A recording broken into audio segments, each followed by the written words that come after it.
Baba wetu, katika jina lako Yesu Kristo tunakuinua na tunakutukuza. Umejaa nguvu na mamlaka. Wewe ni mwenye upendo, Bwana Jehova Jire, na mwenye haki. Mambo yote, mfalme wa ajabu, imedhibitika kwako, mfalme wa ajabu, ni ati ya kwamba ni salama.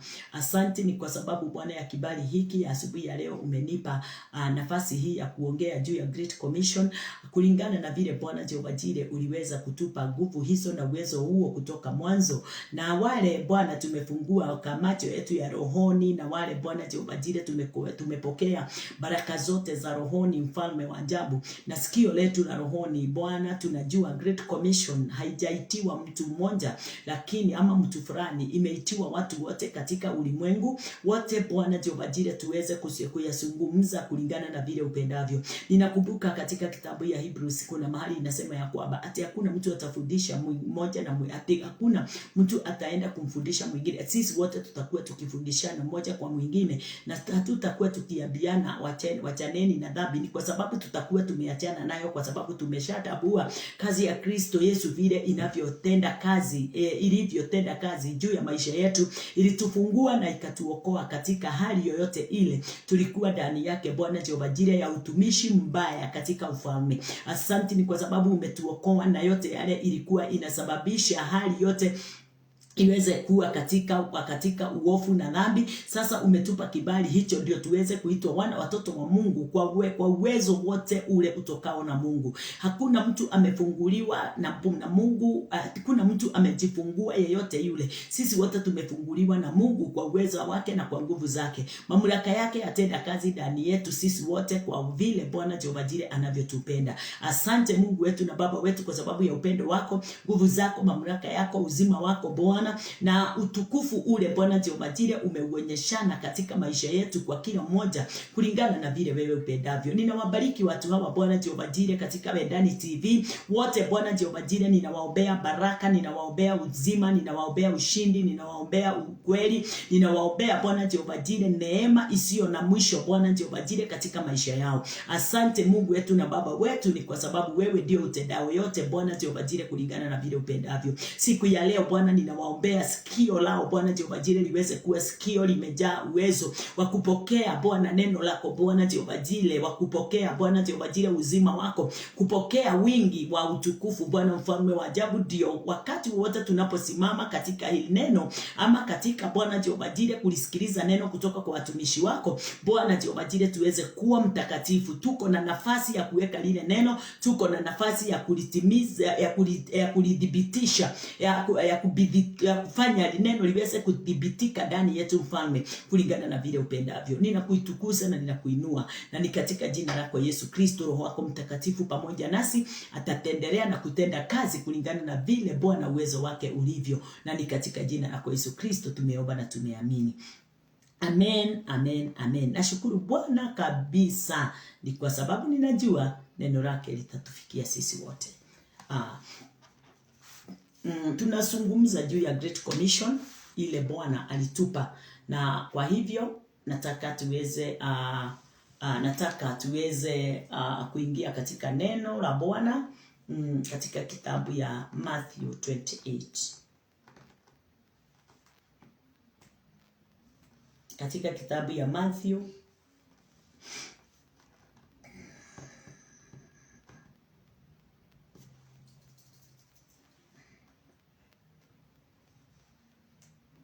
Matthew 28 from 18 to 20. Yes. Thank you Ahu. Ninakuona umetembea. Thank you mami. Ninaangalia hapa, ninaona tunafaa kuyazungumza yale Bwana ameyatia katika mioyo yetu. Na wakati wote tuko mahali hapa, ninaomba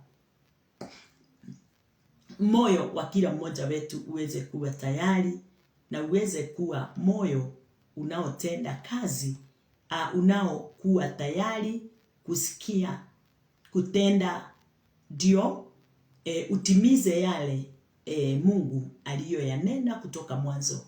Sababu kunayo yale Bwana aliyoyanena from the beginning Na hayo Bwana aliyoyanena ndio inahitajika iweze kufanyika na kutimika katika maisha yetu, na ndio sisi wote tuweze kusimama katika mwanya ule. Unajua kuna kitu kimoja nilikuja kutambua. Mungu hajawahi chukia. Namba 2, Mungu hajawahi ua. Mungu hajawahi kasirika. Mungu hajawahi tenda kitendo chochote kile kinaweza dhuru mwanadamu. Najia gani mtu wa Mungu? Kwa sababu unaweza jiuliza kwa nini nimesema hivyo. Sababu ninajua wakati wowote ule tuko ndani ya nyumba pamoja na familia zetu, kila nyumba iko na katiba. Kila nyumba iko na mpango wake. Jambo hili linanifurahisha na nilijifundisha vile Mungu alivyotenda kazi yake kutoka mwanzo na vile hiyo kazi inaendelea leo. Mwanzo wa mambo yote Mungu alitupatia Biblia, Bible. Na kile Mungu alitupatia kinaitwa Bible, kinaitwa word, kiko ndani ya Bible. Sio Bible alitupa word. Neno lile liko ndani ya Biblia. Na wakati ule alitupa hii, ilifanyika kuwa katiba ndani ya kanisa. Na ndani ya kanisa ni kusema nini? Katika mioyo yetu. Kwa sababu mimi ndio kanisa siku ya leo. Mungu alinifanya kuwa kanisa takatifu. Na ndio niweze kutimiza yale yote aliyoyanena kutoka mwanzo. Na wakati ule tumepokea hii katiba iko ndani ya Biblia. Hiyo katiba ni ya kukuonyesha ukitenda haya utabarikiwa. Ukitenda haya utalaaniwa. Sana sana katika kitabu ya Deuteronomy 28.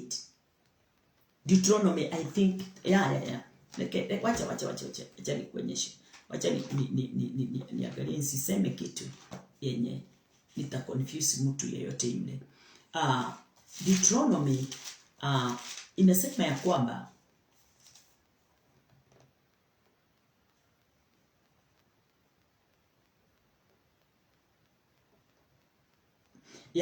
Deuteronomy hiyo kina 28 28 kuanzia huko moja, we usoma yote utaona. Pati ya kwanza inasema juu ya wale watabarikiwa na pati ya pili inasema juu ya wale watalaaniwa. Na kutoka from the beginning ya Genesis imepeana mpangilio wa mambo yote yale Mungu alisema aliumba. Genesis 1. Mungu aliumba katika Genesis 1 kila kitu kile kilikuwa kinachohitajika kuwa katika ulimwengu. Na wakati aliumba from Genesis 1 aliweza kusema na chochote kile ameumba ni jema. Na katika uumbaji wa Genesis 1 hakuna kifo. Katika uumbaji wa Genesis 1 yote hakuna Genesis 1 and 2, wacha niseme hivyo. Genesis 1 and 2. Hakuna kifo, hakuna kukasirika kwa Mungu, hakuna setani ndani ya Genesis, na uumbaji wote wa Mungu uko katika Genesis. Hakuna shetani, hakuna kifo, hakuna giza, hakuna kukasirika kwa Mungu, hakuna vitu kama hizo. Lakini ukisoma huku kwingine utakuta makasiriko. Mungu ameliganishwa na makasiriko. Bwana asifiwe. Wakati nilipokuwa nikiangalia niliona kwa nini mtu anasema Mungu akakasirika, ama kwa nini mtu kama Moses alisema juu ya kukasirika kwa Mungu. Kwa sababu wakati tumepewa neno la Bwana na tukakosa kulitimiza, example kama vile Adam and Eve alipewa neno na Mungu na akaambiwa usile mti wa ujuzi wa mema na mabaya, hii miti ingine yote nimekupa, lakini mti wa ujuzi wa mema na mabaya usile, kwa sababu wakati utakapokula utakufa hakika. Bwana asifiwe. Mungu hakuumba kifo, lakini mwanadamu alifanya kuwe na kitu kinaitwa death. Sababu kama mwanadamu angetimiza mapenzi ya Bwana, kifo hakingekuwa. Kama mwanadamu angesimama katika mapenzi ya Bwana na kulitimiza neno la Bwana, makasiriko hayo inaokuta mwanadamu hata siku ya leo haingekuwako. Kwa hivyo nikaona na nikafikiria vizuri na nikaangalia, nikaona ya kwamba mwanadamu ndiye anauba hizo vitu vyote tunaona kama ni Mungu ametuletea. Bwana asifiwe. Kwa sababu kama Adam and Eve wangesikia neno la Bwana na watimize neno la Bwana, kitu kinaitwa kifo, kitu kinaitwa dhambi hakingekuwako. Lakini kwa sababu ya kutotimiza mapenzi ya Bwana, kukawa na kifo na kukawa na dhambi. Makasiriko ikawa, utumwa ukawa, kwa sababu mwanadamu alikataa kuyasikia maagizo ya Bwana. Sio Mungu aliumba hayo yote, na sio Mungu aliachilia hayo yote. Mwanadamu ndio anasababisha yale yasiyonenwa na Mungu yatimie juu yake. Kwa sababu kutotii mapenzi ya Bwana ni kufungua maafa, ni kufungua problems and situations, ni kufungua hali zile zisizo na amani katika maisha yetu. Nikaelewa Mungu ni upendo, Mungu ni nguvu, Mungu ni uzima, Mungu ni amani. Na katika amani yake alitupa sisi. Lakini mwanadamu ni nani? Alikosoa amani ya Bwana, alikosoa upendo wa Bwana, alikosoa uzima wa Bwana, alikosoa chochote kile Mungu alichokiweka cha kumsimamisha na kumdumisha mwanadamu katika mapenzi yake Mungu. Hiyo ni kitu moja nimeangalia, nikaona ya kwamba sababu yote ya hali kuja katika maisha yetu ni sisi wanadamu. Na inakuja namna gani? Hayo yote inakuja kwa sababu tumekataa kuelewa na kutambua His Great Commission. Kwa sababu hatukutambua, kwa sababu hatujatambua, haleluya, kazi yake, hatujatambua sauti yake, hatujatambua vile anavyonena, vile atendavyo kazi, ndio tunajikuta katika hali ya utumwa wa kifo, wa utumwa wa dhambi. Haleluya, Bwana asifiwe. Sidhani ya kwamba ninaweza pata mimba siku ya leo na nione sitaiweka ile mimba. Kwa bahati mbaya nikifikiria nitafaulu, nikiitoa nife na yule mtoto aliye ndani yangu afe. Hebu nikuulize, huyo ni Mungu amekuua? Hebu tena, huyo ni Shetani amekuua? Hapana. Haya yote yamekuja kwa sababu ya tamaa iliyo ndani yako. Haya yote imekuja kwa sababu ya mawazo yako kukubali neno isiyo adamana na Mungu iweze kusababisha kifo ndani yako. Haleluya. Mapenzi ya Bwana ni sisi wote tuokolewe. Na tunaokolewa kwa nini? Tunaokolewa ndiye tuweze kufanya Great Commission. kazi ya Mungu iweze kutimia na kusababishika katika ulimwengu wote kwa watu wote. Kila mmoja awe kiongozi wa mwingine katika utumishi wa neno la Bwana. Haleluya, Bwana asifiwe. Ninakupenda sana mtu wa Mungu.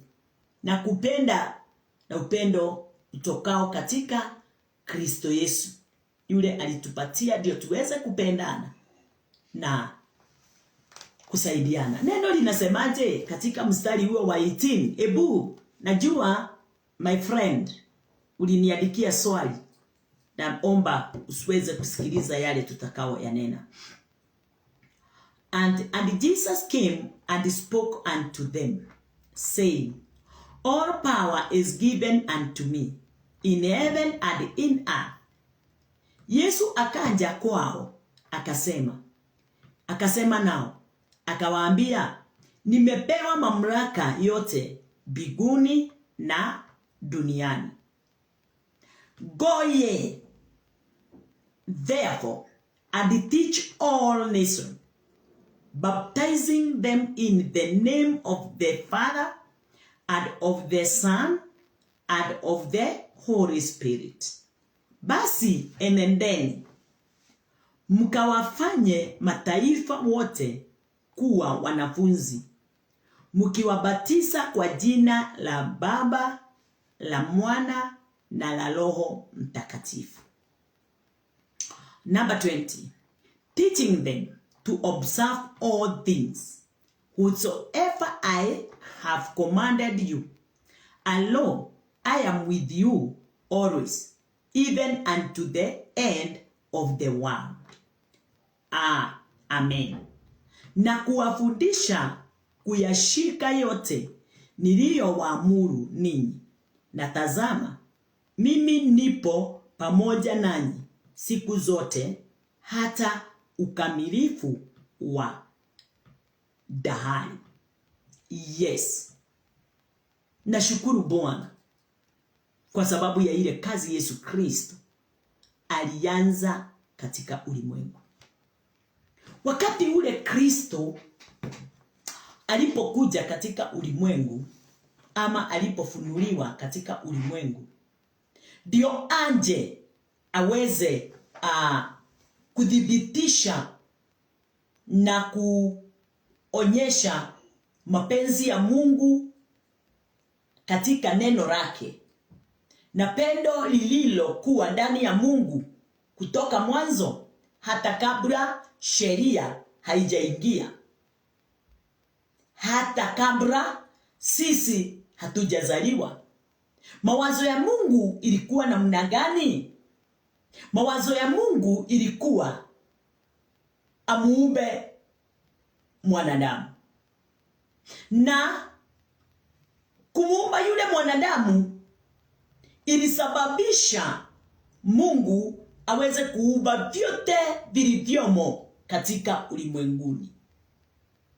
Na neno linatuambia vizuri sana ati kupitia Christ vitu vyote viliumbwa. Ukisoma katika kitabu ya John 1 utaona hayo na kwingine kwingi, na hata katika kitabu ya Hebrews 1 ukiteremka mpaka 3 utaweza kuona mambo hayo yote, na ukiteremka hata ukisoma hiyo Hebrews 1 yote, na hata ukisoma Ephesians 1 utahayaona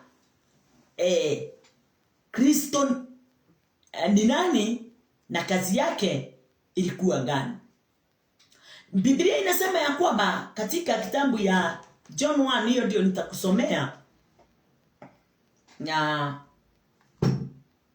John 1, wacha nikusomee moja yake. John 1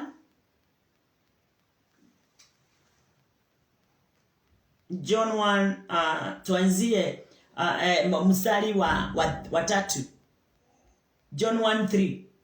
All things were made by him, and without him was not anything made that was made.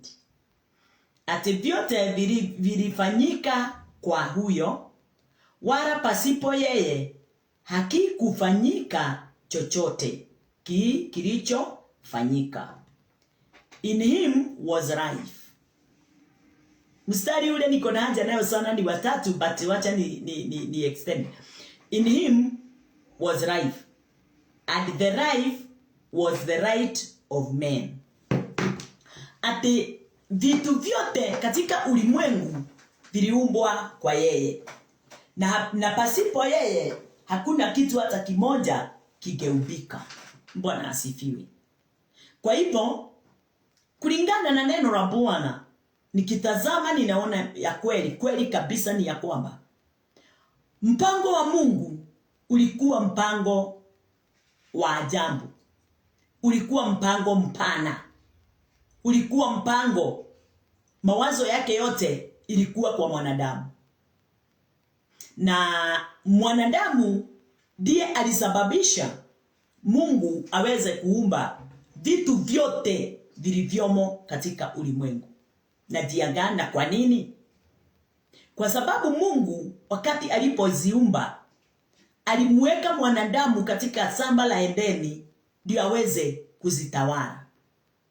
Yeye aweze kuongoza everything in the world. Kwa hivyo in universe, kila kitu kilicho katika ulimwengu wote kiliumbwa ndiye mwanadamu aweze kuwa mtawala wake. Tulipewa dominion. Mwanadamu alipewa dominion ndio aweze kuongoza chochote na kukitawalia chochote. Akapewa nguvu na mamlaka na uwezo. Akapewa akili za kuweza kutambua kila kitu na vile na kazi yake na vile kinavaa kuwekwa na kuishi katika ulimwengu tulio ndani yake. Bwana asifiwe. Huyo ni mwanadamu. Tukitoka hapo, kwa sababu tuko hapo, tunaona ya kwamba wakati Yesu Kristo alipofunuliwa katika ulimwengu, neno linatuambia kwamba tukirudi katika hiyo Matthew 28, tukirudi katika kitabu ya Matthew 28, tunaona ya kwamba neno inasema ya kwamba mstari wa 19 ya kwamba go ye therefore and teach all nations, baptizing them in the name of the Father and of the Son and of the Holy Ghost. Yesu kwanza nafasi ya 18 alisema nimepewa mamlaka, nimepewa nguvu kutoka mbinguni. Niko na nguvu zote, mamlaka yote. Ya Yesu akaja kwao akasema, now akawaambia nimepewa mamlaka yote mbinguni na hata duniani. Haleluya. Kwa hivyo wakati alipowanenea haya, kuwaonyesha kwa sababu mimi ndiye mtawala na ndiye kiongozi, nitakutawalia wewe, nitakuongoza wewe, nitakupa yale mamlaka na nitakupa yale nguvu wakati utakapo kutenda kazi pamoja nami. Na Yesu akawanenea mitume na akawatuma katika ulimwengu wote wakahubirie watu injili ile iliyokuwa na tofauti kubwa sana na ile ya kwanza iliyokuwa katika ulimwengu. Ya kwanza ilikuwa imekuja na mwanadamu, na mwanadamu huyo ndiye tunayemuita Moses. Na ile injili alikuja nayo ilikuwa sheria. Haikuwa injili kamili, but ilikuwa roho. Sheria Musa alikuja na roho. Naye Christ akakuja na uzima na kweli. Wakati ule Christ alipofika katika ulimwengu, tunatambua na tunaelewa ya kwamba wakati alipo kulifanyika ya kwamba ni lazima Kristo aje ulimwenguni. Neno linatufundisha na kutuonyesha ya kwamba Yesu ni mwana wa Mungu, na Yesu alikuwa Mungu kutoka mwanzo ya before the foundation. Yesu alikuwako, Christ alikuwako, but hakuwa na mwili kama ule sasa from Matthew, Mark, Luke and John tunamuona nao, lakini aliweza kutumwa kulingana na Matthew 1:2. Tukiangalia tunaona Yesu alikuja ulimwenguni na akauvaa mwili wa mwanadamu ndio aweze kufanana na mwanadamu, ndio aweze kumkamilisha kazi ya Baba ya Mungu na kuonyesha vile Mungu alivyo na mawazo ya Mungu yale aliyokuwa nayo kutoka mwanzo. Haya yote tuliipokea kutoka kwa nani? Kumpitia Christ. Yesu wakati alipokuja katika kitabu ya John akasema ya kwamba yale yote mnaoona nikiyafanya ni yale Mungu anayoyafanya. Yale mnasikia nikiyanena ni yale Baba anayolinenea. Kwa hivyo Yesu akaonyeshana hakuna kitu chochote kile ninachofanya wala kuyanena kimetokana na mimi. Mimi ninafuata mawazo ya mtu mwingine, nafuata hatua za mtu mwingine, nafanya mawazo ya mtu mwingine. Yesu akaonyeshana ya kwamba yeye hajitegemei kamwe, ila amtegemea yule anayemuongoza. Ni nani aliyekuwa anayemuongoza? Ni God himself. Mungu ndiye alikuwa anayemuongoza. Na mambo hayo ikafanyika ya kwamba nao wale alikuja kwao, alikuja ndiye aweze kuwaongoza. Bwana asifiwe. Alikuja ndio aweze kuwaongoza, kama vile John 15 inavyotuambia. Ate mimi ndiye mzabibu wa kweli na Baba yangu ndiye mkulima. Kwa hivyo Yesu hakuna kitu chochote kile alichokipeana ama alipojisimamisha nacho kutoka katika maisha yake mwenyewe. Chochote alichokipokea alikipokea kwa mwingine, na ndiye God. Bwana asifiwe. Nao akatuambia katika mstari wa 3 na katika mstari John 15 akatuambia, kaeni ndani yangu nami nikae ndani yenu, kwa sababu mkikaa ndani yangu mtazaa mazao. Akasema ya kwamba mimi ni mzabibu na nyinyi ni matawi, na yeyote yule atakaa ndani yangu atakuwa na mazao mengi, na yeyote yule atakataa kukaa ndani yangu atakatwa aweze kuondolewa na kuwekwa katika moto. Kwa hivyo mtu wa Mungu, ni nani anasababisha kuwa katika uchungu? Ni nani asababishaye uchungu katika maisha yake? Ni nani asababishaye hali siweze kumuinukia? Ni nani asababishaye mateso iweze kumteza? Yesu akasema vyema kabisa.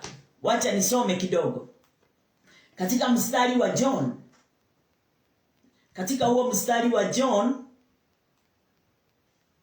15, ni mambo mengi sana ninajifundisha wakati ninaposoma neno. John 15:1. Wacha nianzie 1. I am the true vine, and my Father is the husbandman. Mimi ndimi mzabibu wa kweli na Baba yangu ndiye mkulima. Jambo la kwanza tushike ni nani mzabibu. Alafu neno linatuongoza tukae kwa Baba ama tukae kwa mzabibu. Haya ni mambo tunafaa kujiuliza. Wale wanasema Kristo si Mungu. Wale wanasema Kristo si roho. Yes, Kristo ni roho, lakini wakati wake wakuja kutuokoa alivaa mwili wa mwanadamu, sababu roho hapokei dhambi. Mwili ndio unapokea dhambi. Mwili ndio unapokea dhambi. Alivaa mwili ndio aweze kupokea ile dhambi imesababishwa na miili yetu, na mawazo yetu kuharibu wema wa Bwana ule Bwana alikuwa ametupa. Number 2, every branch in me that beareth not fruit he taketh away, and every branch that beareth fruit he purgeth it, that it may bring forth more fruit. Kila tawi ndani yangu lisilozaa huliondoa, na kila tawi lizaalo hulisafisha ili lizidi kuzaa. Kwa hivyo kulingana na neno la Bwana, hakuna awezaye kuzaa kama hako ndani ya mzabibu. Sisi tulipo siku ya leo, sisi tulipo ulimwenguni sasa, neno linatuambia kwamba hakuna awezaye kuwa na mazao kama hako ndani ya mzabibu. Number 4, abide in me and I in you, as the branch cannot bear fruit of itself except it abide in the vine, no more can you accept you abide in me. Kaeni ndani yangu, nami ndani yenu.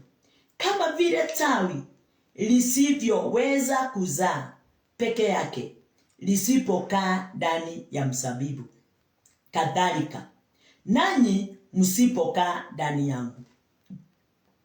Jambo moja,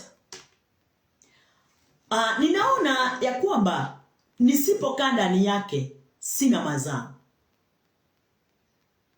Na mazao inakuja na njia gani? Neno linatuambia katika mstari wa 3 ya kwamba now you are clean through the one which I spoken unto.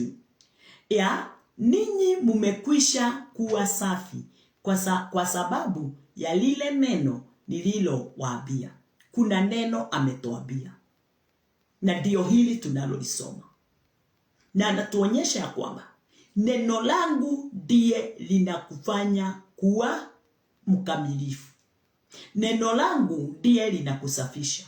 Neno langu ndiye linakupa uzima. Neno langu ndiye ndiye chanzo cha kukufanya kuwa righteous, na ndiye mwisho wa kukukamilisha katika righteousness. Bwana asifiwe. Haleluya. Kwa hivyo Yesu alitaka tukae ndani yake kwa sababu yeye ndiye neno. Ndiye lile neno tukataweza kulipokea kwake, litatuongoza na litusimamishe katika wema wake na katika haki yake. Ndiyo tuweze kukamilika, kufanyika kuwa kile Mungu kilipokuwa katika mpangilio wake, katika ukamilifu wote katika maisha yetu. Bwana asifiwe. Ninaona Yesu haongei juu ya mitume tu. Haleluya. Anaongea juu ya ulimwengu. Ukiisoma vizuri, haongei juu katika John 15. Haneni kuhusu tu mitume, ananena kuhusu ulimwengu. Kaeni ndani yangu. Mtu yeyote amezaliwa na mwanamke, mtu yeyote amezaliwa akiwa mtu mwanadamu, Yesu akamwambia, kaeni ndani yangu nami ndani yenu. Haleluya. Kwa hivyo kuna kukaa ndani yake kwa kila mmoja. Uwe kiziwi, uwe kiwete,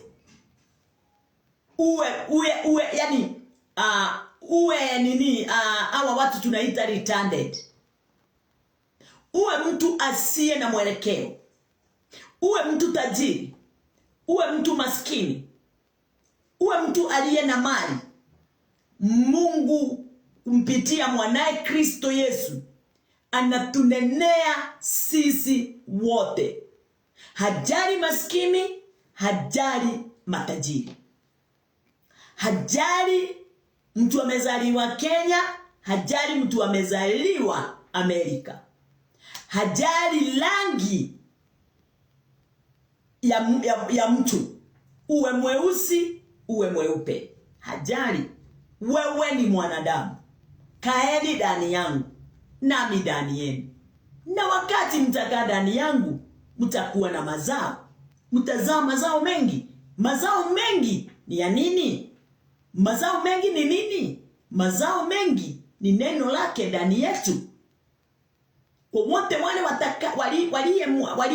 waliyemwamini aliwafanya kuwa wana. Bwana asifiwe. Wale walioamini kazi yake, wale walioamini neno katika kinywa chake, wale wote waliomwamini na wakaelewa na wakatambua ya kwamba alikufa msalabani ni kwa ajili yangu, ameniokoa. Wale wote wameyatambua haya, wamefanywa kuwa katika kazi yake in a great commission, waweze kuwajulisha na kuwatambulisha wote. Haleluya. Wakati Yesu aliwachagua wale mitume 12, aliwafundisha, akawatuma ulimwenguni wakafundishe watu. Na wakati alipowafundisha akawaambia ya kwamba katika ile Matthew 28, Matthew tumeisoma, nitaisoma na Kikuyu, akawaambia kwa sababu tumesoma na Kiingereza na Kiswahili, nitaisoma Matthew, katika kitabu ya Matthew 28. Inanifurahisha sana kwa kujua ya kwamba sio tu bishop ameitwa, sio tu archbishop ameitwa, sio pastor tu ameitwa. Wewe ni mmoja wa wao, na majina hayo ukitaka kujiwekelea, jiwekelea, bora tu uweze kuingia katika Great Commission, uweze kufanya wengi waweze kutambua na kuelewa mapenzi ya Mungu. Katika hiyo 28 akawaambia ati mstari wa mwisho alisema ya kwamba 20 ati mukimarutaga kurumia maundu maria mothe ndimwathite inyue, na atiriri nie ndi hamwe na inyue muthenya yothe o nginya ithiriro rĩa mahinda maya. Mwathani arogocwo. Akawatuma akawaambia, mutikae kumera ũndũ ũngĩ, merei ũhoro wa gũkua gwakwa, gũthikwo gwakwa, ona kũriũka gwakwa. Tondũ ũguo nĩguo ndambĩrĩirie kũmwĩra o kuma rĩrĩa ndamũthurire. Yesu ndaririe kĩndũ kĩngĩ. Yesu akuongea kitu kingine chochote. Bwana asifiwe. Haleluya. Alifundisha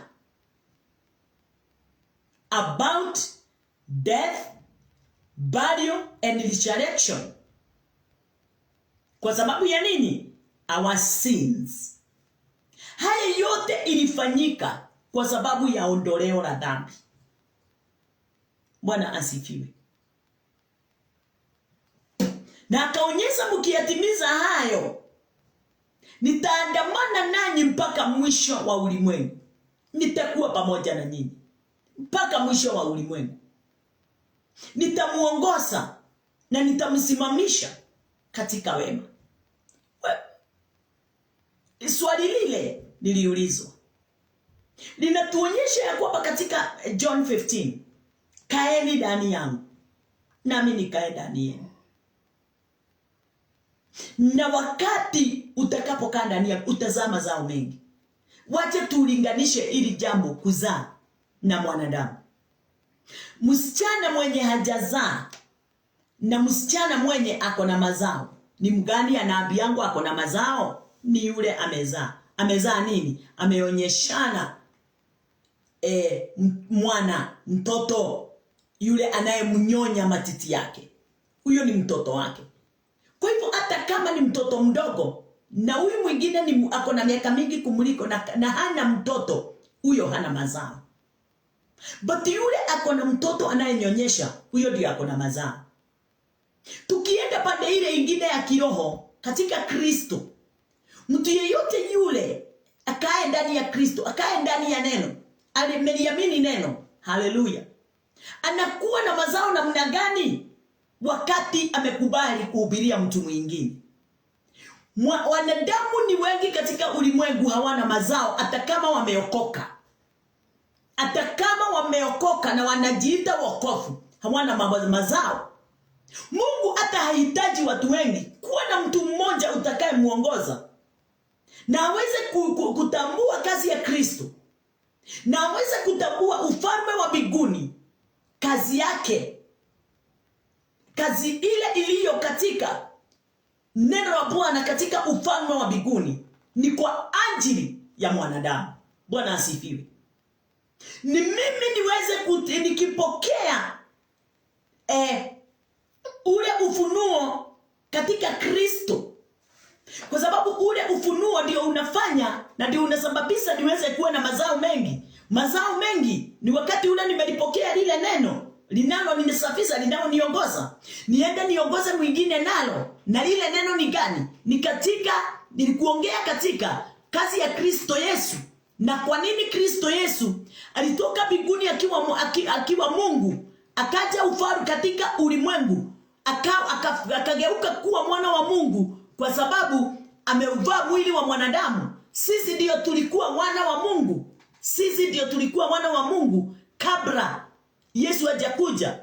Lakini wakati ule dhambi ilifanyika pale katika shamba la Edeni, kwa sababu Adam kabla afanye dhambi alikuwa mwana wa Mungu kamilifu. Mungu ndiye alikuwa amemuumba na akampatia na akampa utukufu wake. Haki yake ilikuwa ndani ya haki ya Mungu ilikuwa pamoja na Adam. But wakati ule yule mwovu ibilisi alikuja kumjaribu Adam, hakuelewa, hakutambua, ama aliignore. Hakutambua ni mambo gani iliyo mbele yake inaweza kuja na iweze kumgandamisha. Yeye aliingia katika nafasi ya disobey the word of God. Wakati ule tunakosa kutambua Mungu alituzaa, alifanya tuzaliwe na akafanya mwanae Kristo Yesu aje ulimwenguni afe ni kwa ajili ya ile dhambi niliyokuwa nayo. Ile aliweza kuniondolea. Sasa leo ninaitwa mkamilifu. Mimi leo I'm perfect, I'm righteous and I'm holy, kama vile yeye alivyo, kwa sababu amenifanya. Yeye ndiye amenifanya kuwa hivyo.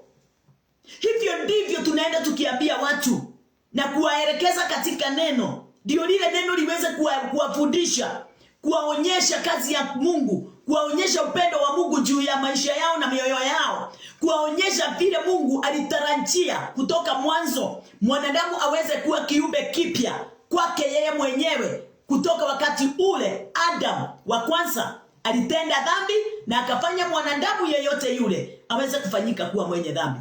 Lakini Adam wa pili wakati alipokuja katika ulimwengu, alimfanya mwanadamu aweze kutoka katika dhambi, aweze kutoka katika kifo, akamzaa tena na akamweza kumfufua katika wafu kumpitia mwanae Kristo Yesu.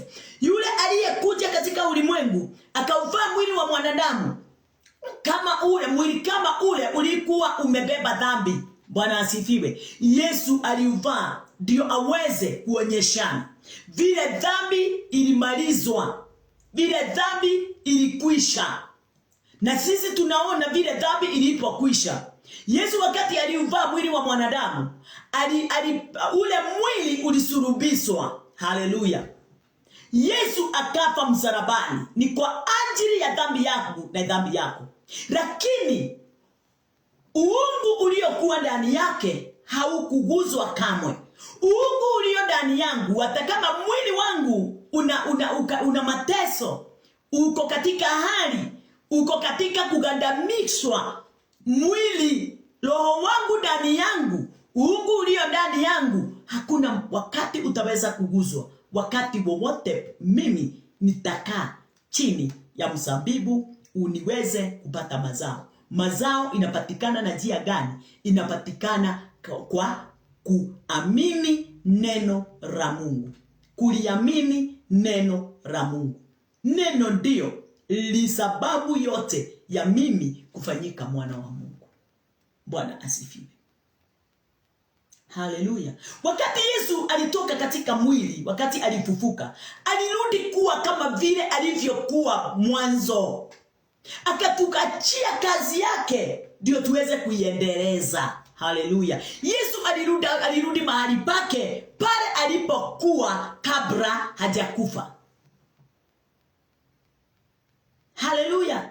Before afe, yeye alikuwa katika alikuwa katika nafasi yake, na alikuwa Mungu kamili. Haleluya. Lakini wakati alipouvaa mwili, akaitwa mwana wa Mungu. Ni kwa ajili ya mwili, na ndiyo mimi kwa ajili ya mwili ninaitwa mwana wa Mungu, nikilinganishwa na vile Yesu alivyofanyika. Haleluya. But ndani yangu niko na uungu ule. Hakuna wakati utashindwa kamwe. Utakuwa mshindi kutoka mwanzo mpaka mwisho. Wakati mwili huu utashindwa, utalala, sababu ni lazima siku moja mwili ushindwe. Mwili utashindwa, na wakati utakaposhindwa utalala. Na wakati utakapolala, uungu ulio ndani yangu utakuwa katika utawala wake, kama vile uungu uliokuwa ndani ya Kristo uliendelea katika utawala katika ulimwengu huo mwingine. Bwana asifiwe. Mimi sijafika katika ule ulimwengu mwingine kwa sababu niko na mwili, na wakati huu ndio ninafaa kusababisha kueneza Great Commission, ndio watu wengi waweze kujitambua na kujielewa wao vile walivyo na kile kilicho ndani yao na vile wanahitajika wafanye, ndio waweze kueneza injili ya Bwana kila mahali popote pale. Nimeitwa, nimechaguliwa ndio niweze kuitimiza katika kitabu ya Ephesians. Hii yote ninayanena ni kwa sababu ya yule mtu aliyeniuliza swali, na yule mwingine anafikiria ni mapasta tu wameitwa, ni apostle, manabii. Wewe ni nabii wa Mungu, wewe ni pastor, wewe ni apostle, wewe ni evangelist, you are a teacher. Bwana asifiwe. Kwa hivyo wakati utakapojua mimi nimeitwa, hata ujiite jina lolote lile utajiita kwa hiyo majina matano, ile kitu inahitajika hata sio jina likujulikana, ni kueneza the Great Commission. Katika hii mstari wa 4 inasema ya kwamba according as he had chosen us in him before the foundation of the world, that we should be holy and without blame before him in love. Kama vile alivyotuchagua. Hajasema nilichagua mitume, hajasema hivyo. Nilichagua Petro, Matthew, Mark, Luke, John. Sio hao tu. Hawa ni example ya vile tunafaa kufanya. Aliwachagua ndio waweze kueneza Great Commission. Nao wakati walipokuja, walikuja kwa watu wote, wakaachia watu fulani, wengine watu fulani wakaachiwa, wengine watu fulani wakaachiwa. Sasa sisi wote tunaendelea hivyo. Wewe umeachiwa, ni vile hauamki, hauhubiri, hauenezi injili, hauipeleki. Bwana asifiwe. Lakini kazi ya Mungu imo ndani yako. Neno la Bwana limo ndani yako. Kwa nini haulienezi? Kwa sababu umedisobey. Umekinai kile Bwana amekupa. Haleluya. Hautaki kutimiza mapenzi ya Bwana, unataka kutimiza yako. Na kwa nini uliumbwa? Uliumbwa ni kwa ajili. Tulikuwa tunasoma kama alivyotuchagua katika yeye kabla ya kuwekwa msingi wa ulimwengu, ili tuwe wakatakatifu, watu wasio na hatia mbele zake katika pendo. Bwana asifiwe. Have predestinated us unto the adoption of children by Jesus Christ to himself, according to the good pleasure of his will. Kwa kuwa alitangulia kutuchagua ili tufanywe wanawe kwa njia ya Yesu Kristo, sawasawa na uradhi wa mapenzi yake. Kama Yesu aliwachagua mitume na akawafanya kuwa alitutangulia sisi wote na akatufanya, yani akawafanya kuwa, haleluya, wanaye kupitia yeye, na aliwachagua alafu akawatuma. Kwani sisi leo tumechaguliwa kwa nini? Na hapa hajasema ni mitume, kwa sababu kazi iko katika from Act to Revelation. Gospel books inatuonyesha aliwachagua wale 12. Act anatuonyesha from Act to Revelation, anatuonyesha sisi wote tuingie katika kazi, tufanye kazi yake. Hata wakati wa gospel books aliwachagua wakiwa example ya vile kila mmoja wetu akimpokea Christ anafaa azae mazao, na tena azae mengi kuliko vile alivyokuwa. Mazao si watoto, mazao ni kuzaa watu katika neno, kuwatoa katika ulimwengu wa giza na kuwaigiza katika ulimwengu wa nuru, katika pendo la mwanae Kristo Yesu. Sisi tumeingia katika pendo, na wewe fanya mwingine aweze kuingia katika pendo, na mimi nifanye mwingine aweze kuingia katika pendo lake mwana wa Mungu. Bwana asifiwe. Na ndiye Kristo Yesu, yule alitutangulia na akatupa neema na ushindi na ukamilifu wa mapenzi yake. Haleluya. Number 7, hiyo Ephesians 7:1-7. In whom we have redemption through his blood, the forgiveness of sins, according to the riches of his grace. Ati katika yeye huyo, kwa damu yake tunao ukombozi wetu, masamaha ya dhambi, sawasawa na wingi wa neema yake. Kumpitia yeye tumesamehewa dhambi. Kupitia yeye, kupitia damu yake tumesamehewa dhambi.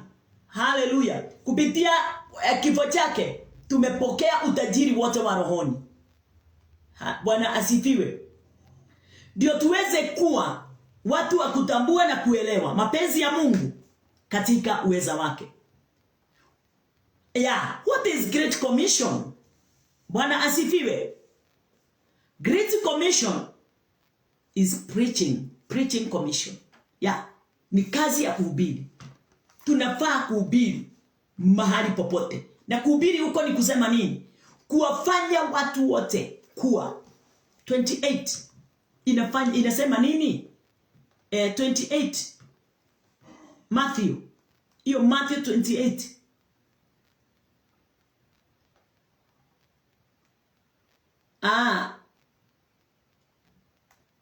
Inasema, go ye therefore, teach all nations, baptize them in the name of the Father and of the Son and of the Holy Ghost. Basi enendeni mkawafanye mataifa yote. Sio ati mtu mmoja, sio kuchagua, ni watu wote. Mtu yeyote tumfanye kuwa, haleluya, tukawafanye students of the word. Tukawafanye students of the word. Na wewe ninakufanya asubuhi ya leo. Na wewe fanya mwingine. Tumeitwa tufanyane, tufundishane, tuelekezane, tuinuane, tufunguane. Sio watu fulani, ni mimi na wewe. Waliambiwa go and train men. Enda na ukaweze kuwafanya nini? Kuwafundisha. Waweze kuelewa na kutambua na kuandamana na neno la Bwana.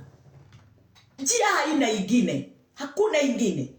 Ile ni kwenda to a train ku align with the word of God.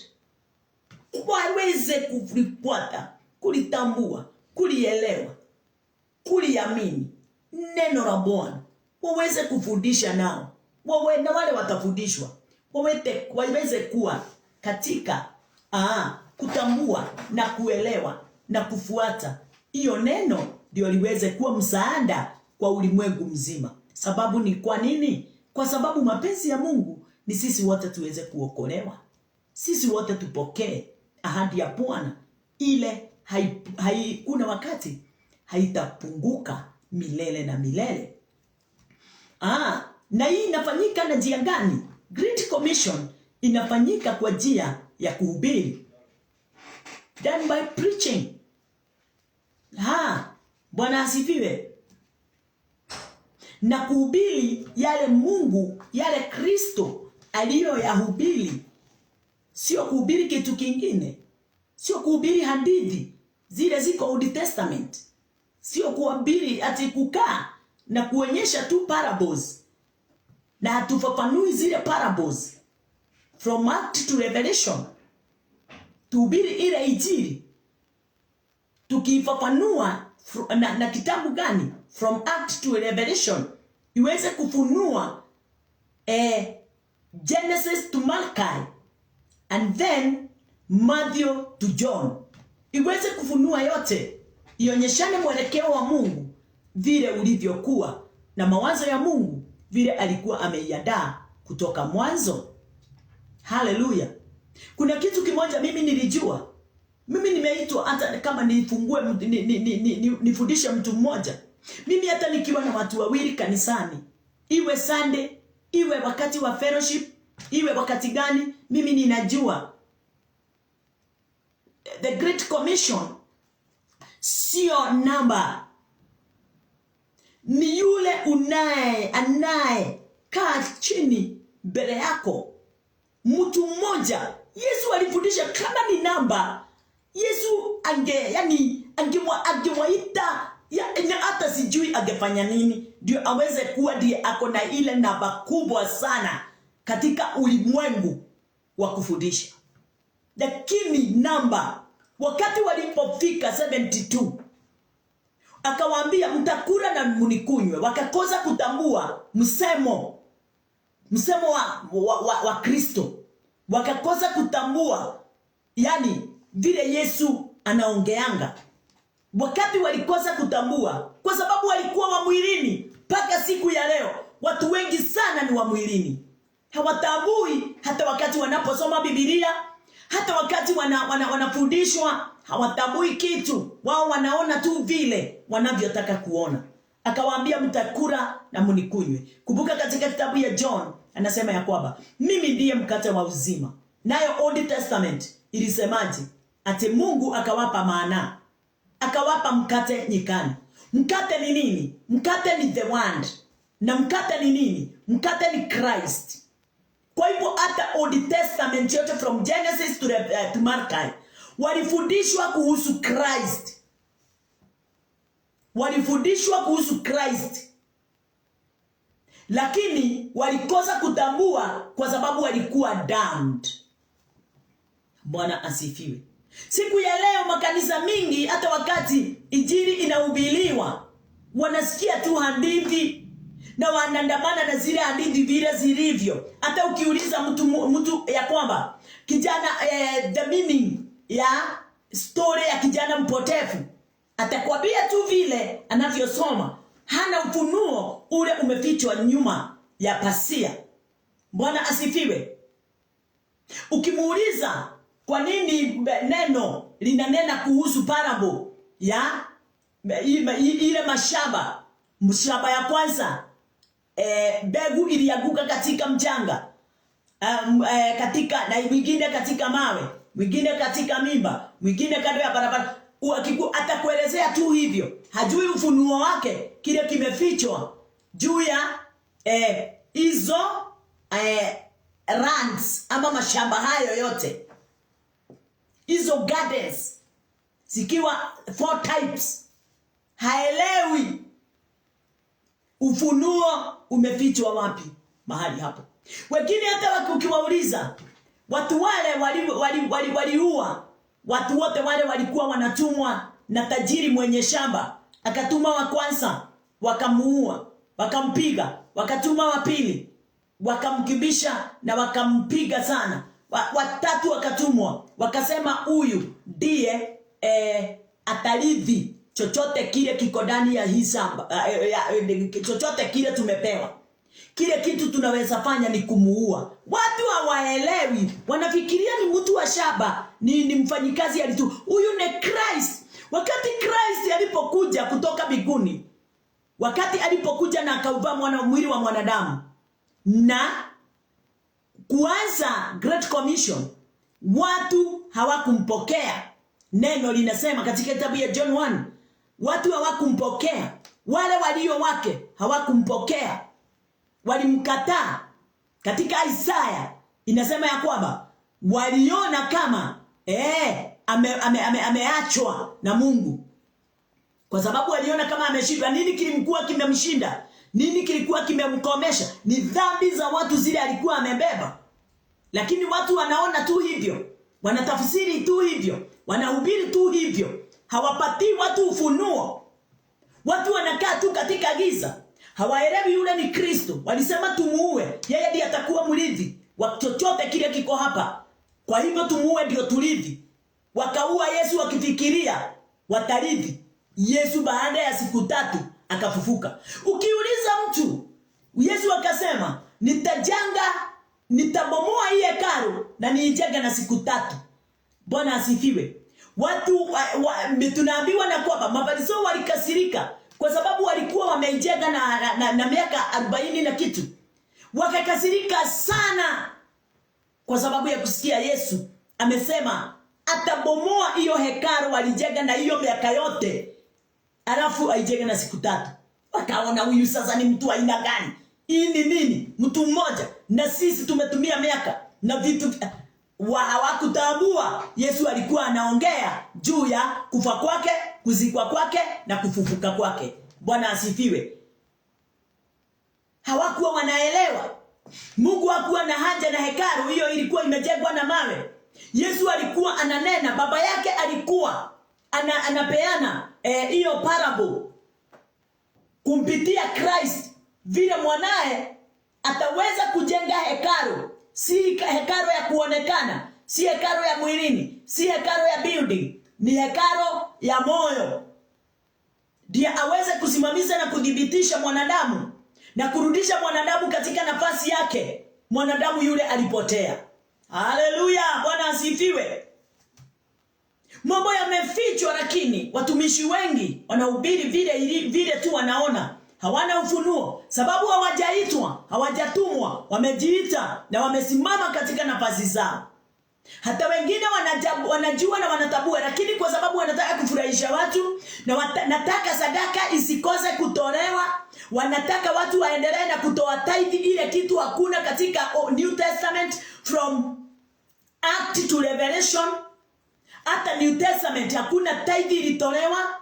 New Testament Yesu hakutoa tithe, mitume hawakutoa tithe. Bwana asifiwe. Kwani tunaiga nani? Twaiga Yesu na twaiga mitume.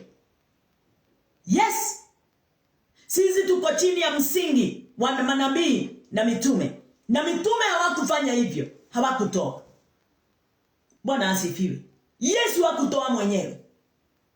Lakini tunapewa mtu anaitwa Melchizedek, yule aliyekuwa mfano. Na sio yeye alitoa, ni Abraham alitoa, ndio aweze kudhibitisha kacha ya Waisraeli vile kulikuwa kumepangwa. Hata sisi tuko na kachas na tunajaribu usiku na mchana kuzitimiza, ndio situletee madhara. Hiyo ni mambo ya wazee wale wanaokaa chini wanasema tunafaa kuwa tunafanya hivi. Hiyo haijatokana na Mungu. Bwana asifiwe. Abraham akatoa hiyo 10% ya vitu vile alivyokuwa ameiteka nyara. Hiyo ilikuwa nyara, ilikuwa vitu vyote za nyara sitolewe 10%. Bwana asifiwe. Haleluya. Na hiyo ilikuwa ndani ya Old Testament. Ikakuja New Testament ndio Melchizedek aweze kuletwa, ndio tuweze kuona. Na watumishi wa Mungu wengi wanaambia watu toeni ndio mbarikiwe. Lakini neno ukisoma Abraham kama mwanadamu ndiye kwanza alimpa Melchizedek. Bwana asifiwe. Melchizedek alibariki Abraham kwanza. Sio utoe ndio ubarikiwe. Melchizedek alimwambia Abraham kwanza, kabla hawajaonena kitu chochote, ubarikiwe. Na akambariki Abraham. Naye Abraham kwa sababu ya kutimiza culture yao Waisraeli, akatoa 10%. Mungu hana kipimo chochote. Hatuwezi kumpimia Mungu. Kwa nini? Vyovyote tulivyo navyo ni vyake. Bwana asifiwe. Kazi ya Mungu ndio tuweze kuinua na kufanya kazi ya Mungu iweze kuenea na kufikia watu wengi, ni kwa moyo mkujufu. Sababu hata kama ni gerara tu na nikose kuja kunini, lakini kwa sababu moyo wangu unataka kutoa, nimetoa kwake. Haleluya. Kesho nitatoa. Kutoa tu si kwa pesa. Kutoa ni hata ni kwa kutimiza mapenzi ya Bwana kulingana na vile neno linavyosema. Yesu ndiye alikuwa giver. A cheerful giver. Alipeana kwa kujipendea. Alitoa uhai wake. Alitoa upendo wake. Alitoa amani yake. Furaha yake. Umoja wake. Uzima wake. Alipeana vyote. Na sisi tunafaa kufanya nini? Hatufai kumpimia ati 10%. Nini hiyo? 10% ni nini? What is that? Mungu wako anatoshana na 10%. Ni kujitoa. Jitoe katika pande zote. Kwa amani jitoe. Kwa kujitolea ndani ya nyumba la Bwana kwa moyo usiogoja uweze ate kwa sababu nimetoa nitapewa. Hapana, ninatoa kwa sababu nimeshapewa. Ninabariki kwa sababu nimebarikiwa. Ninahubiri kwa sababu kuna mtu aliyeniongoza na akanibariki na neno, na ndio inafanya na mimi niweze kubariki yule mwingine atakayenisikiliza. Kazi ya Mungu sio kwa sababu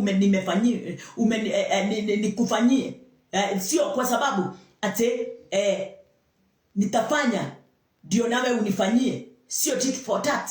Na tena hatuwezi mfunga Mungu kwa akili zetu. Sisi na Mungu nani mkubwa? Haleluya.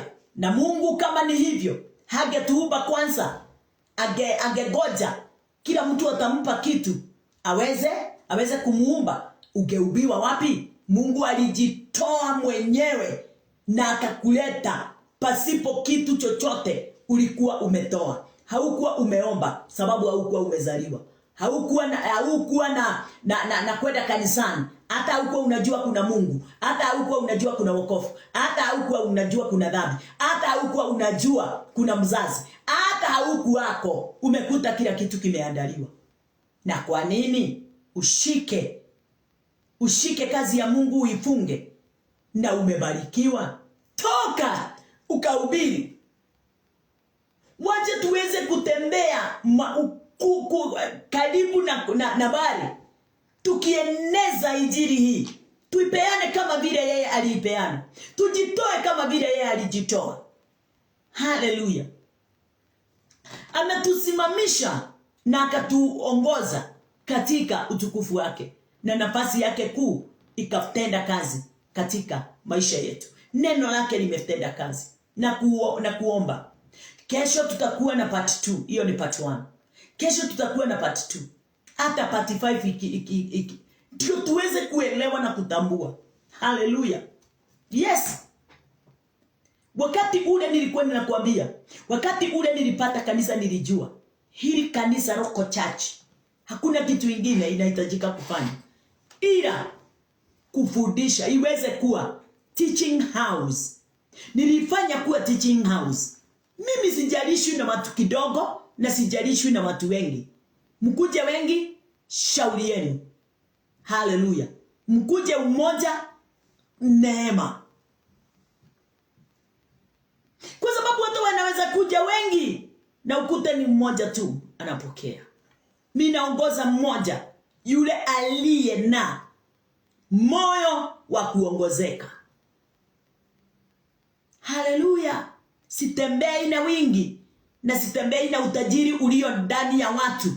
Natembea na kuitimiza Great Commission kulingana na vile Kristo Yesu, yule hakuhitaji kitu kutoka kwa sisi, aliweza kuienesha ile injili. Bwana asifiwe. Bwana asifiwe. Mwanzo wa Roko Church is to train and raise army of men of God. Bwana asifiwe. Hiyo ndio kitu ile muhimu sana Roko Church inafaa. Our Well of God ministry fellowship, kazi yake kubwa ni kuwa train wale wanaokuja, awe mmoja wawe wapi, awe wawili. Mimi nakuambia sikuangi na kitu chochote kile ate kwa sababu watu ni hawa, watu ni nahitaji tu mtu mmoja every day, mtu mmoja. Bwana asifiwe. Huyo ndio nina train, na ndio unaniona kila wakati niko hapa niweze kukuelekeza kidogo kidogo. Mtu yule ataweza kuandamana na ataweza kutembea na commandment, instructions that Jesus had in the church ama to the church. Ninapendaga huyo mtu ataweza kutembea na muongozo. Haleluya. Na kitu tunaita watho wa Kristo. Ule Kristo akire naguo, not mathani ma Musa, not watho wa Musa. Watho wa Kristo. Ule Kristo akire naguo. Ututongoria wake, hinya wake, utheri wake, gikeno giake, utugi wake, tutwarane nacio niguo tuheze gukinyeria andu aingi. Na hau no hokoraga mundu ungi ni wagia na mundu akaigua ni kuhingura kanitha, anasikia kabisa ninafaa kufungua kanisa na mimi niweze kuongoza. Ikikuongoza nione umeanza kuleta mtu. Wakati ule nilijua hii injili, nilipoteza ile ya kwanza kabisa na sitaki hata kuikumbuka. Nilipoteza kabisa kama vile Paul alipoteza ile huduma yake ya kwanza, ilikuwa inasubua na kuua na kufunga watu wa Mungu. Hiyo ndio ile injili inahubiriwa makanisani mengi, ya kufunga watu, kuwadanganya watu, kuwanyonya watu, kuwanyang'anya watu mali zao, ndio watu wengine wengi waweze kujitajirisha.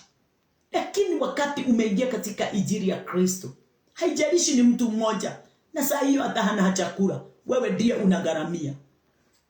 Saa ingine ule mtu nyumba yake inafungwa, saa ingine wewe ndiye unaweka mkono kidogo.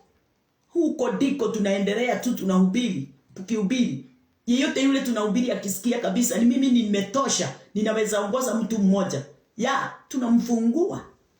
Anaenda kupeana kile naye kimewekwa ndani yake. Hivyo ndivyo makanisa yote yale makubwa na iko na majina makubwa imeenea ulimwenguni. Hivyo ndivyo anahitajika, sio kuchagua huyu na huyu na huyu. Hapana, ni mtu yeyote yule aongozwe na awekwe akili ya kwamba wewe ni mmoja wa wale wanaohitajika kuzunguka ulimwengu mzima. Na ukianzia hivyo mpaka mtoto mdogo atakuwa akijua mimi ni mmoja wa wale wanahitajika waweze kueneza injili katika ulimwengu mzima. Haleluya. Kwa hivyo ni kusema, kama wewe ni mwana wa Mungu na uko ndani ya kanisa, haleluya, na uko ndani ya kanisa, Bwana asifiwe, na tunauhubiri, hauhubiri, ni unaigua, na hauhubiri, ni kuonyesha ya kwamba ama hauhubiri, raise disciples. Unaona, Bwana asifiwe, inaonyeshana wewe unaishi katika disobedience. Unaishi katika disobedience. Yes. Wewe uko katika Roko Church. Uko ndani ya kanisa. Uko na kiongozi anakuongoza. Anakuongoza kwa sababu na yeye aliongozwa. Na kuongoza ndio na wewe uweze kuongoza kama vile anavyoongoza. Alafu wewe uko pale, wewe ni mshirika wa hiyo kanisa. Mshirika mrebo. Mshirika ako na magari, ako na manyumba. Mshirika ako na utajiri. Mshirika maskini, mshirika mwenye hana watoto, mwenye ako na watoto. Mungu ajali hayo yote. Wewe mshirika mgonjwa. Na kuambia hivi, wewe umepumzika pale. Ate unangoja kufa uzikwe na kanisa. Ate unangoja maharusi na nini na nini na nini mengine ndio watu wakuje, na kuambia umepotea. You are disobeying the word of God. Umekataa kuyatimiza mapenzi ya Bwana. Ni kama usae msichana. Na sio ako na shida, akatae naye kuzaa. Nafikiria mzazi haufurahi. Na ukiona mtu amekaa na unashindwa ni nini? Mzazi ninajua mama kwanza. Anamuita anamuuliza, "Una shida? Unakuanga na shida?" Unataka kujua. Saa nyingine ameolewa, hazai. Unataka kujua ni shida iko kwako ama iko kwa mume, ndio tuweze kushughulikia hii shida. Kwa sababu kile mzazi anahitaji ni mazao ya watoto. Yes. Hivyo ndivyo Mungu anavyohitaji. Akikuzaa, anahitaji na wewe ulete mazao. Ukiona kijana yako haoi, unamuita, unamkalisha chini, unamuuliza, "Kuna shida? Nini inaweza kuwa baya?" Hauoi ndio ulete mazao. Akikwambia ako na shida, mnaanza hospitali. Akikwambia hana shida, unajua vile sasa instruct. Utamuongoza, utamuelekeza. Na sisi tumeelekezwa ndani ya nyumba la Bwana. Hatujaitwa kanisani tukae chini. Hata haujaitwa kanisani uweze kuwa na watu 1000 ndani ya nyumba, 500, 200, 100. Inahitajika uweze kuwa wakati mwingine wameenda bali kwenda kuhubiri. Hata saa nyingine unaachwa bila mtu kanisani. Sababu wameenda kuhubiri. Kwani unawahubiri nini? Unazaa mtoto naye aweze kuwa hapo kama msichana anakaa kama dume. Hazai.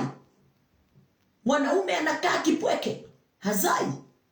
Huyo ni sasa unaweza semaje hauna hata uko na mazao? Hauna. Umezaa dume tupu. Zile hakuna kitu zinaweza leta katika maisha yako. Yesu hahitaji dume. Mungu hahitaji dume. Anahitaji mazao. Yes. Anahitaji mtu atakayeelewa nyakati hizi ni nyakati zangu. Wakati Yesu alienda akaangalia mkuyu, alikuta mkuyu umefika kuwa katika nafasi yake. Hawezi kutoa chochote. Haleluya. Akasema kutoka leo henceforth hakuna mtu atakaye kula matunda yako. Haleluya. Wakati utakosa kuwa katika nafasi ya kutambua kwa nini ulizaliwa. Haukuzaliwa ndio uoe na uolewe na uzae tutoto twingi na turebo na twenye hekima. Hapana, umeitwa hata ukifanya hayo uweze kujua wewe ni mmoja wa kufanya Great Commission iweze kuenea katika ulimwengu. Yes. Nashukuru Bwana kwa sababu siku ya leo nitafikisha hapo. Kesho tutaingia katika kitabu ya Mark. Tutaangalia nayo inatuongoza namna gani. Tukilinganisha na vitabu zingine nyingi kwa mapenzi yake Bwana. Wacha tuombe. Bwana wetu Yesu Kristo, tunakuinua na tunakutukuza. Umetuita na ukatutuma na ukatufanya Great Commission. Ndiyo Bwana Jehova Jireh, tukaweza kutimiza yote kwa mioyo ya watu wote. Pokea sifa na utukufu. Wewe Mungu wa utukufu wangu, wewe Mungu wa neema yangu, wastahili sifa na utukufu. Asante ni kwa sababu ya Roho wako Mtakatifu.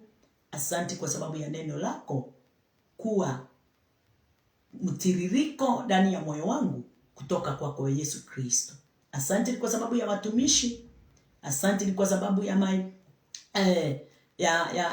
ya baba wangu wa kiroho na mama wangu wa kiroho hali popote walipo. Asante wale wanaonielekeza, wanaonikanya, wanaoni instruct katika kazi yako kulingana na vile inavyofaa. Wale wanaonikemea wakati wowote nimefanya yale haiwezekani. Asante Bwana kwa sababu ya kemeo ile Bwana. Nimekemewa hiyo miaka yote mpaka nikafika mahali nimefika.